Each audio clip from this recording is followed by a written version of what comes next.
Alors nous allons évoquer évidemment ce thème, vous avez entendu plusieurs phrases, nous allons y revenir évidemment tout au long de ces deux tables rondes.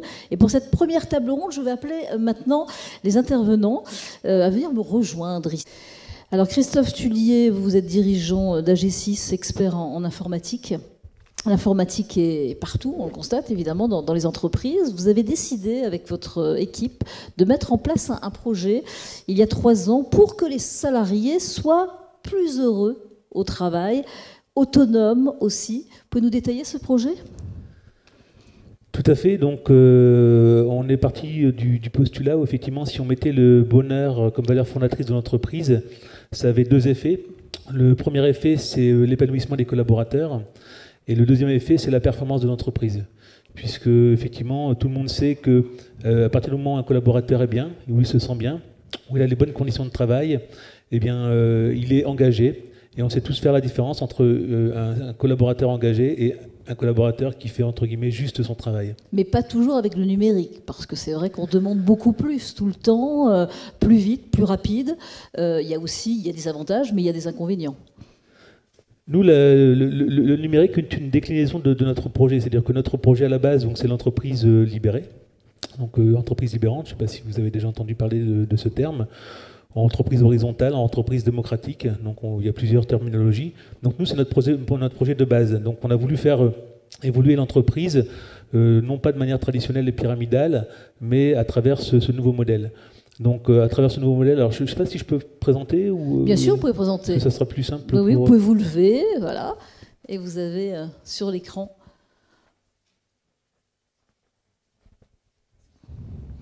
Merci.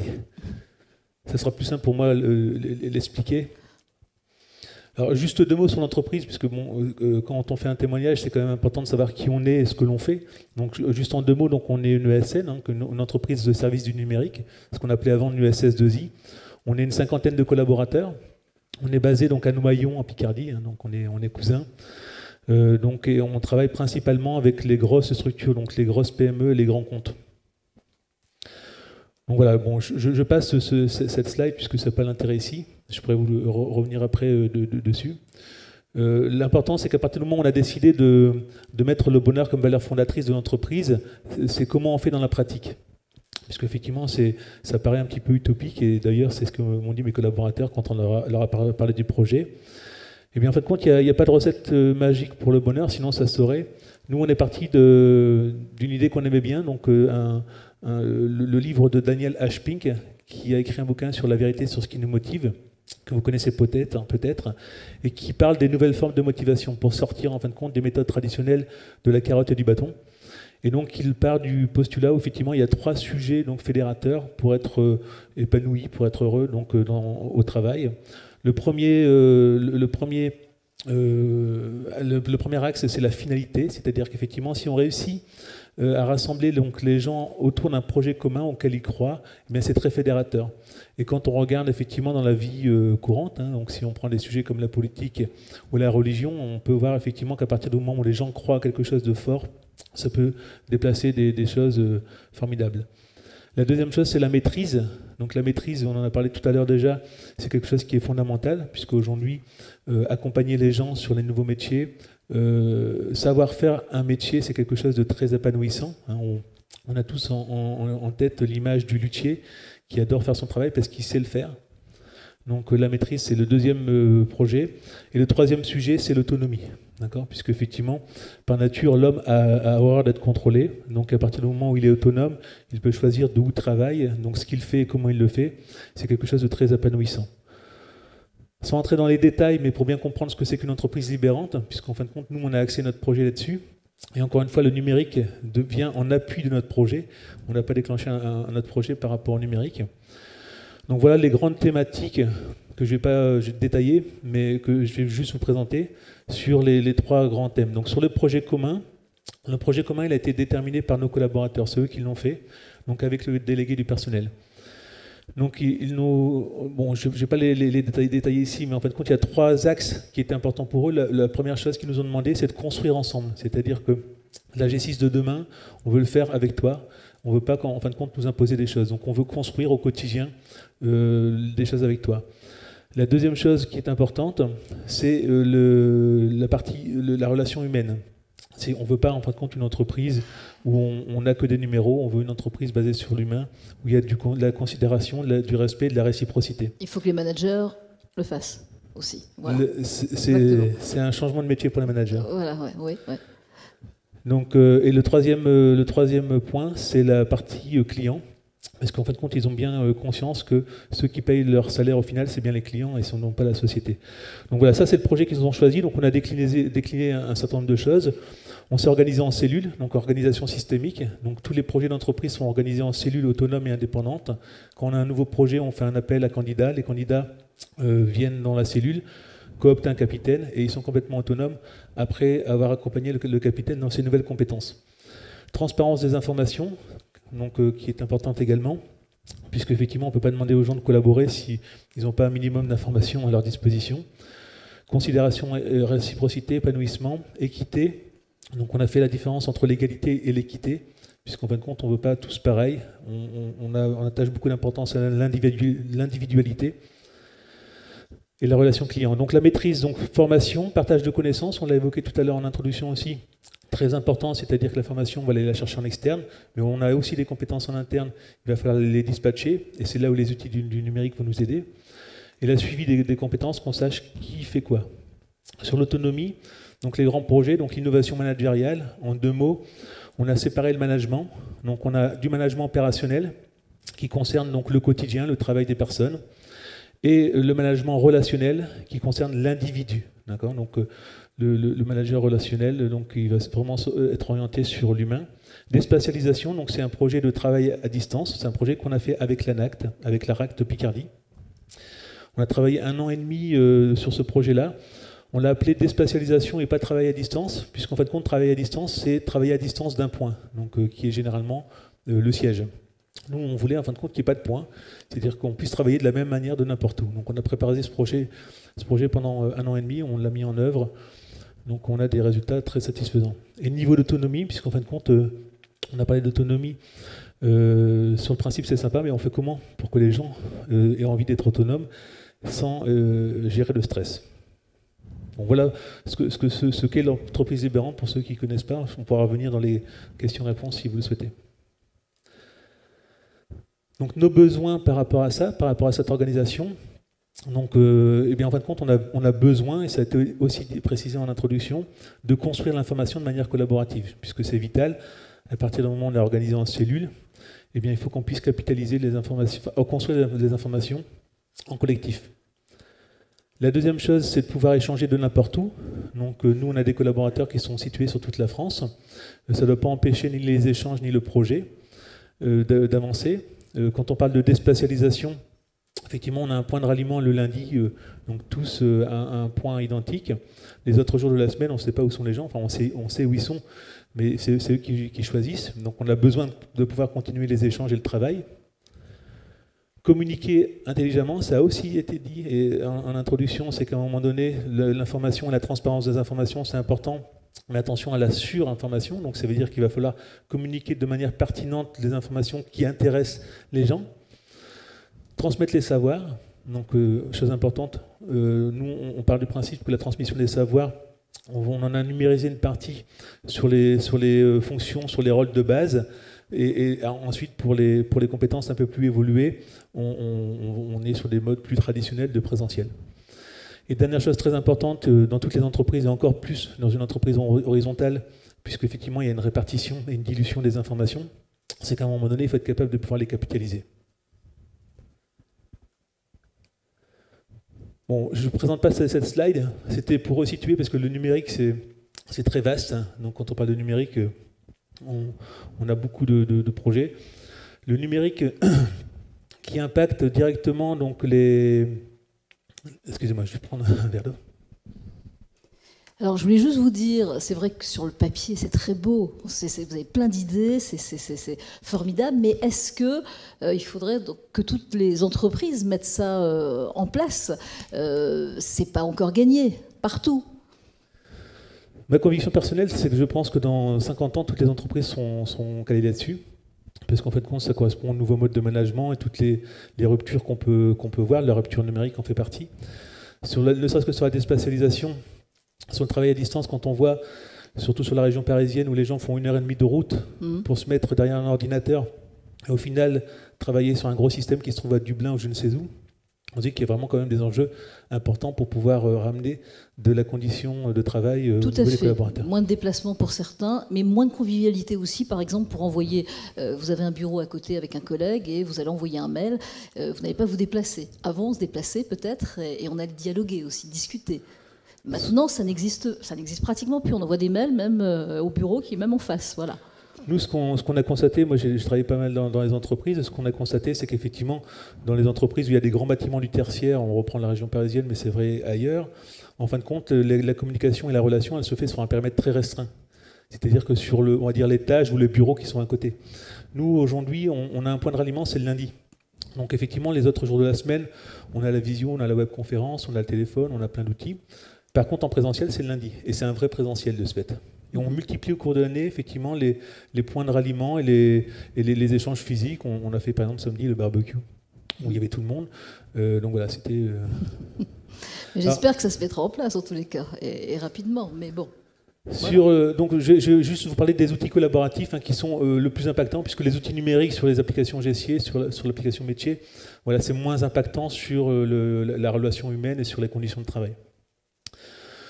Donc voilà, en fin de compte, on a travaillé donc sur 4 outils, et je vais vous donner des exemples concrets de ce qui a été fait, puisque c'est ce qui va vous intéresser. En tout cas, moi, dans mon témoignage, je sais ce que je veux transmettre. On a 4 outils sur lesquels on travaille. Donc, une plateforme collaborative, donc c'est un intranet où on aura des blogs, des forums, des wikis, une gestion électronique de documents, des notes partagées, des workflows, des formulaires. Donc voilà, un ensemble d'outils qui va nous permettre de pouvoir répondre à tous les besoins que j'ai cités avant. La deuxième chose, c'est le réseau social d'entreprise. On va pouvoir effectivement échanger au même titre que les réseaux sociaux que vous connaissez déjà. On va pouvoir effectivement avoir des groupes, des regroupements. Donc ça, c'est aussi important, c'est pour éviter la surinformation, de pouvoir poster, liker, commenter, partager, et on le fait à tous les niveaux de l'entreprise. Communication et visioconférence, très important également pour la communication et les échanges. Donc on a effectivement, on a mis en place une coffee place par exemple, pour être capable de pouvoir prendre le café à distance en visioconférence, avec un centre défini. Et pour éviter des déplacements à certaines personnes dans des bureaux excentrés, enfin voilà, c'est important. Tout à fait. On a aussi effectivement des systèmes de caméras en 360 degrés. On a également des visioconférences en téléprésentiel, donc on peut piloter à distance. Voilà, donc des outils de ce type-là. Dernier média utilisé, donc c'est la Web TV. Donc, pour pouvoir diffuser, donc mettre des émissions en replay. Donc voilà les principaux outils qu'on utilise avec les versions qui sont détaillées. Alors, juste avant de vous détailler, de vous donner, j'ai prévu de vous donner quelques exemples concrets de ce que l'on fait chez nous, donc avec le détail des outils numériques. Je voudrais juste préciser en fin de compte que tout ça, en fin de compte, ça a été démultiplié par rapport à l'arrivée du cloud computing. Donc, effectivement, la capacité et la possibilité, via Internet, d'avoir accès à toutes les informations. Et aujourd'hui, c'est très important parce que ça veut dire que la plupart de ces choses-là existent déjà depuis 10, 20, 30 ans, pour certains points, mais n'étaient accessibles en termes d'utilisation, complexité d'utilisation, en termes de prix qu'à de très grosses entreprises et même de très gros services dans les entreprises. Aujourd'hui, on est une PME, on est 4 dans la PME, on prend 4 licences à 15 € et on a accès à tout ça. Donc le cloud computing, ça change complètement effectivement la mentalité, et encore plus pour les PME. Voilà, les technologies clients, je passe dessus aussi, c'est pas intéressant. Voilà ce que j'ai prévu de vous dire. Donc je ne sais pas si je peux continuer comme ça. Un petit peu, oui. Ok, un petit peu, ok. J'ai encore des petites questions à vous poser. Donc sur des exemples pratiques, donc j'ai repris pour la logique de la présentation, effectivement, rattaché aux grandes thématiques que j'ai présentées au début. Donc sur le projet commun, donc voilà, je vais vous détailler un petit peu donc quatre exemples d'usage. Donc c'est la gestion d'une cellule, donc comment on gère une cellule chez nous, la gestion de notre comité de direction, le baromètre du bonheur et le livret client heureux. Donc une cellule, donc pour tous les sujets d'entreprise, pour tous les services, on a une cellule qui est constituée. Donc une nouvelle cellule, donc on fait un appel à volontaires. Une fois que les volontaires ont constitué la cellule, donc ils cooptent un capitaine. Donc le capitaine, si c'est son premier capitanat, on l'envoie en formation, puisque effectivement quelqu'un qui était technicien, qui était secrétaire, qui doit gérer une cellule, eh bien, il faut quand même un minimum de compétences. Comment on anime, comment on est moteur sur une cellule, comment on gère son énergie, comment on capitalise les informations. Donc, ils ont des outils pour ça. Donc, on le forme à la G6 Academy. Donc, les outils qui sont utilisés, eh bien, ils vont avoir besoin de co-construire, parce qu'effectivement, même s'ils ont des réunions présentielles, ils ont aussi beaucoup de travail entre deux réunions. Donc, on va pouvoir utiliser les wikis entreprises, les listes d'idées, les FAQ, les notes partagées. Donc, ça, c'est pour la construction de l'information. On capitalise sur notre site intranet, donc avec la gestion électronique de documents, donc sur notre SharePoint. Et aussi, donc, ça fait partie de ce que l'on forme pour les capitaines, c'est qu'en fin de compte, il y a deux points importants qui est de communiquer, puisque effectivement les gens sont autonomes. Une cellule autonome, il n'y a rien de pire que quand elle ne communique pas. Elle est de ce fait indépendante, et nous, on veut bien qu'elle soit interdépendante, et pour ça, il faut lui donner les outils pour pouvoir communiquer. Donc Yammer, donc le réseau social d'entreprise, la Web TV et le site de communication. Voilà, comité de direction, donc on se réunit donc tous les lundis matins, 8h30, 10h30. Donc on a un siège qui est ouvert aux collaborateurs, donc sur une plage d'un mois. Donc n'importe quel collaborateur peut venir assister au CODIR, il a le même pouvoir de vote que nous. On construit la liste du jour, enfin l'ordre du jour au fil de la semaine en rentrant les sujets. Donc chaque membre va rentrer les sujets auxquels il pense ou qui lui semble intéressant au cours de la semaine. Chaque membre reçoit à la fin de journée une liste complète de tous les sujets, et ce qui fait que le lundi matin, quand on se pointe, tout le monde est au courant déjà de ce dont on va parler, ce qui est pas mal. Ceux qui sont à distance, donc en visioconférence, donc en téléprésence, à la fin du CODIR, on fait une vidéo de 3 à 5 minutes qu'on appelle le CODIR Express et qu'on diffuse à l'ensemble des collaborateurs. Donc il y a une synthèse du CODIR pour la transparence des informations. Voilà. Donc sur cette vision, enfin sur ce CODIR Express, eh bien on donne un accès donc à Yammer, sur Yammer, donc pour pouvoir réagir. Donc les collaborateurs visionnent donc le CODIR Express, donc tous les sujets qui ont été abordés, donc de manière synthétique, sans en éluder.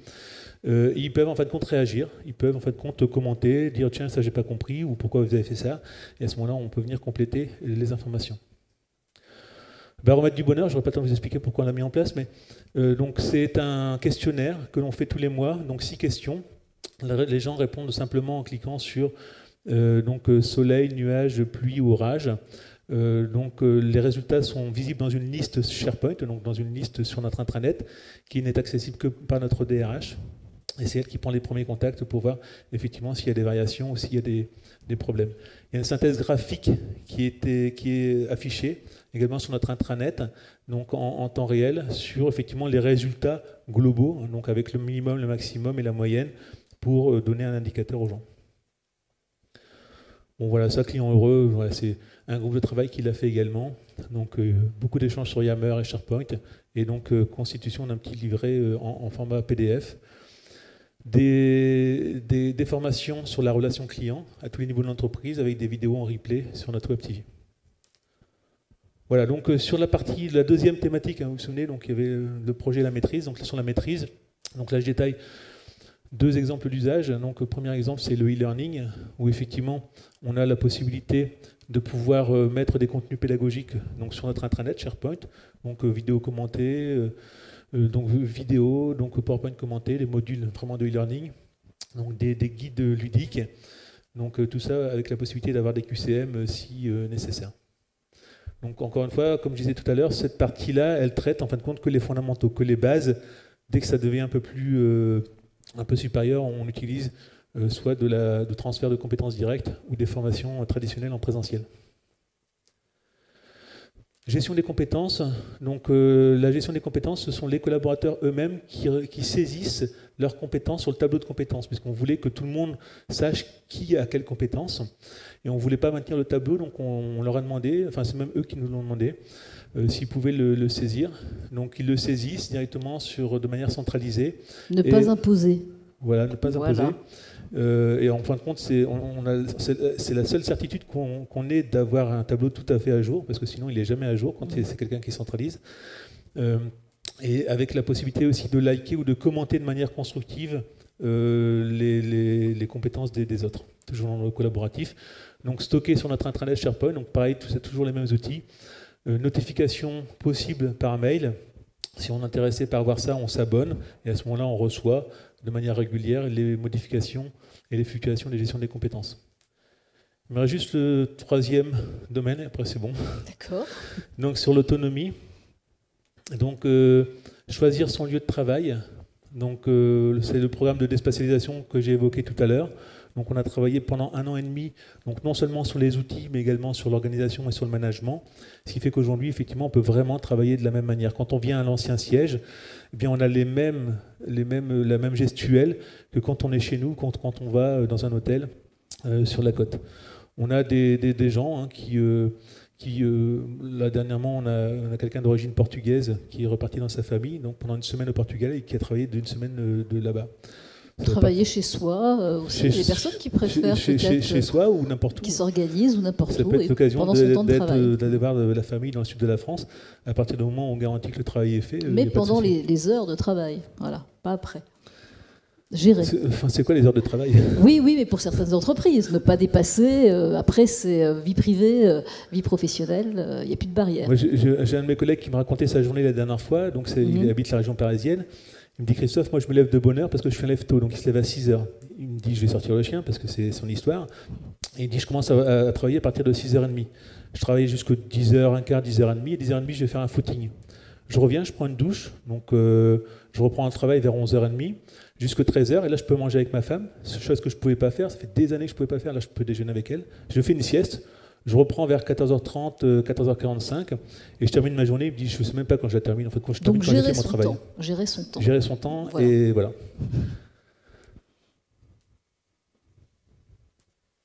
Donc, sur la partie autonomie, donc choisir son manager. On a parlé tout à l'heure de séparer le management. Donc, on a le coordinateur relationnel qui s'occupe des individus. Ce coordinateur relationnel, il est choisi par le collaborateur et chaque année, il peut en changer. Donc on a fait donc un formulaire de vote sur notre site intranet et donc chaque année, fin de compte, on relance les votes et chacun peut choisir son coordinateur relationnel avec qui j'ai envie d'être suivi pour l'année qui va venir. Les résultats sont affichés, disponibles pour tout le monde puisque c'est quand même sympa de voir qui est le manager de qui. Voilà, point de repère sur l'autonomie. Donc l'autonomie, c'est un vrai sujet. Et effectivement, indépendamment de la période, de la partie ludique que ça peut représenter, c'est pas facile au quotidien de rendre les gens autonomes. Ça prend du temps, il y a plein de pièges. Donc voilà, donc il y a trois choses qui sont importantes. Je ne vais pas les détailler non plus ici puisque le temps est un peu serré. Voilà, donc il y a le cercle de l'autonomie. Donc comment amener quelqu'un qui est dépendant de son encadrement à de l'interdépendance, qui est le modèle que l'on souhaite. Donc il faut des étapes de progression pour que ce soit fait dans de bonnes conditions et non pas stressant. Hein. La règle qu'on a, c'est l'autonomie, c'est pas soit autonome, débrouille-toi, c'est on soit autonome, trouve de l'aide. C'est la notion de rôle aussi, puisque l'autonomie dépend du rôle. On peut très bien être autonome dans notre rôle de métier. Par contre, sur un rôle annexe, c'est bien être moins autonome. Donc il faut bien en avoir conscience.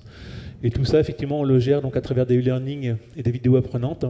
Donc un guide ludique qui sert à accompagner les collaborateurs. Une liste SharePoint où les gens peuvent s'auto-évaluer, s'ils le souhaitent, sur leur niveau d'autonomie. Et donc un groupe Yammer sur les échanges. Donc tout ça, c'est fait par des groupes de travail et non pas par l'encadrement. Mais déjà, une question. Si je mets sur le cloud des informations et je ne veux pas qu'on me les pique, donc quelle est la sécurité du système? Brutal. Deuxièmement, je veux installer quelqu'un chez lui. Quand il est 3 ou 4 dans un bureau à travailler sur une machine, vous avez un problème, on dit oh, zut, ça me fait suer. Et le voisin dit tiens, si tu essayais l'histoire là qu'on a fait il y a 3 mois, hop, ça prend 2 minutes.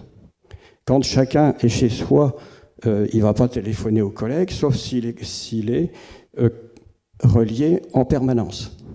D'autre part, chez soi, on n'a pas forcément une connexion Internet valable et rapide. On peut avoir un truc totalement pourri. Et ça, je le relis avec nos amis, là, les agriculteurs. Il y a des endroits en France, et j'en connais quand je pars en vacances, où il n'y a rien. Donc le portable, c'est même pas la peine, il faut 4 km. Donc ça veut dire qu'il s'achète une antenne, un truc, bon, etc. Quand on parle du numérique, c'est valable, on a dit, dans les gros systèmes et dans les TPE un peu importantes. Mais il y a encore tout un tas de restrictions à lever. Et pour la première, je reviens au point de départ, c'est la notion de sécurité des informations, puisque dans une entreprise, quand même, on cherche à mettre en place quelque chose et que ça ne soit pas utilisé tout de suite par le voisin. La sécurité des informations, c'est un vrai sujet qui ne concerne pas que les entreprises. Hein. Si vous saviez, en fin de compte, le nombre d'informations qui sont présentes sur vous, sur l'Internet, à travers Google, etc. Le sujet de la sécurité des informations, aujourd'hui, comment on l'aborde dans les entreprises, de manière très simple, c'est qu'en fin de compte, la sécurité n'existe pas dans les entreprises, même les plus performantes. Non, c'est une réalité. C'est-à-dire qu'effectivement, on part du postulat, donc quand on gère des projets de sécurité de ce type-là, on part sur un principe fondamental qui est en fin de compte la pertinence des données. C'est-à-dire que si on prend le système d'information de l'entreprise qui contient 100% des informations, quelle est la pertinence réelle de vos informations confidentielles? On s'aperçoit qu'en fin de compte, quand on pose des questions, tout est important. Mais qu'est-ce qui est réellement important? C'est-à-dire que qu'est-ce qui est réellement important comme fuite d'informations vis-à-vis de l'extérieur? Et en fin de compte, ça ne représente que 3 ou 4%. Donc ça, une fois que ce premier travail-là est fait, ça veut dire qu'effectivement, on va traiter ces informations-là de manière différente, et ce sont ces informations-là qu'on va sécuriser en premier. Donc de ce fait-là, derrière, là, on va mettre les outils, mais les outils que l'on va mettre, c'est vraiment autour de ce principe-là. Sur le travail à distance, effectivement, c'est pas possible pour tous, c'est pas possible partout. Donc nous, quand on parle de travail à distance, c'est pas forcément de travailler chez soi, hein. Ça peut travailler dans un centre de coworking qui est à 10 km de chez soi. Les réseaux qui ne sont pas actuellement en place, je pense que d'ici 50 ans, on n'aura plus de problème, on aura la fibre partout. On est bien d'accord, il y a la transition et il y a le final. Et sur ce point-là, c'est effectivement, nous, par exemple, dans nos métiers, on a des métiers qui ne sont pas déspatialisables, puisqu'on a des gens qui sont en délégation, donc chez les clients. Parce qu'en fin de compte, il y a des opérations manuelles à faire. Il y a des transports de matériel, remplacement de douchettes ou de clavier. Donc on a communiqué là-dessus, effectivement, en disant que ce n'était pas possible pour ces gens-là. Et les gens ont réagi, on dit, bah, tiens, si, ça c'est éventuellement possible, si on mettait en place un robot avatar. Et donc on leur a posé la question, qu'est-ce que c'est pour vous un robot avatar? Eh bien c'est un robot donc, sans intelligence qu'on mettrait en place chez nos clients, et le technicien à distance pourrait piloter ce robot et être capable de remplacer un clavier, une souris ou une unité centrale. Donc on a un peu rigolé, et les gens étaient tout à fait sérieux, ils voulaient vraiment avancer là-dessus. Donc moi je leur ai dit, ok, vous avancez là-dessus, par contre c'est du hors temps de travail, mais par contre tous les moyens dont vous avez, que vous souhaitez, vous les avez. Et ils ont monté un projet, ils ont monté un gros projet. Ils ont rejoint une communauté internationale qui s'appelle le projet InMove, qui est un projet d'impression robot à partir d'une imprimante 3D.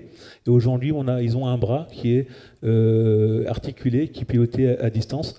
Et donc maintenant, effectivement, on l'a même intégré en projet de société. Ils n'ont plus besoin de le faire hors temps de travail, puisqu'ils ont bien avancé. On prend les gens de l'UTC, donc l'Université technologique de Compiègne, qui est proche de chez nous, pour pouvoir amener de la compétence, puisque effectivement le rôle dans un groupe, c'est d'amener de la compétence de l'extérieur. Et alors on est encore loin du robot avatar qui est pilotable à distance, mais ça peut ouvrir des perspectives. Donc tout ça pour dire qu'effectivement il y a l'état actuel, tout n'est pas parfait, mais comme dit le proverbe, mieux vaut un imparfait qui existe qu'un parfait qui n'existe pas. Oui, merci. Bonjour à toutes et à tous. Fabrice Pett, membre du conseil d'administration ARACT. Une question pour Monsieur Tullier. Je crois que c'est vous, Monsieur Tullier, qui avez employé ce terme ou cette phrase, mais dites-moi si je me trompe. Dans votre entreprise, dont vous êtes le directeur, vous avez deux catégories de salariés. Des salariés qui font leur travail et les autres. Je pense que les salariés qui font leur travail en tant que directeur, vous devez être satisfait. Mais les autres, ils font quoi en plus de leur travail ? Ce que j'ai dit en fin de compte tout à l'heure, c'est qu'en fin de compte, quand j'expliquais le bonheur au travail, donc pour pouvoir comprendre que l'épanouissement des collaborateurs influe directement sur les performances de l'entreprise, je prenais l'exemple qu'on sait tous dans nos entreprises faire la différence entre des gens qui font juste leur travail et des gens qui sont investis. C'était ça dont vous parliez ? Voilà. Donc c'était ça la phrase que j'ai dite. Maintenant, je pense qu'effectivement, le niveau d'engagement, donc il y a une étude, il y a l'étude Gallup que vous devez connaître, qui évalue en fin de compte le taux d'engagement dans les entreprises en France, qui est évalué à 12%, c'est-à-dire qu'on a 12% des entreprises, des collaborateurs qui sont engagés. On a fait une tendance la dernière fois, on était à 60%. Donc les gens qui font juste leur travail, on leur place dans notre entreprise, on laisse personne au bout du chemin, au bord du chemin. On essaie d'inciter, de mettre un environnement favorable pour donner l'envie aux gens de pouvoir s'impliquer, de pouvoir s'investir et s'épanouir. Maintenant, celui qui fait juste son travail a aussi sa place. Jean-Michel Schweitzer. Sauf, oui. Si effectivement, mais c'est un sujet vraiment à part, c'est pour le rôle du middle management, où on l'a cité tout à l'heure, c'est que le middle management dans notre organisation et dans les futures organisations telles qu'on les voit, le métier est complètement en train de changer pour eux. Et eux, malheureusement, je dirais, eux n'ont pas le choix d'adhérer au niveau système, puisque c'est eux qui ont la responsabilité de pouvoir le pousser aux collaborateurs.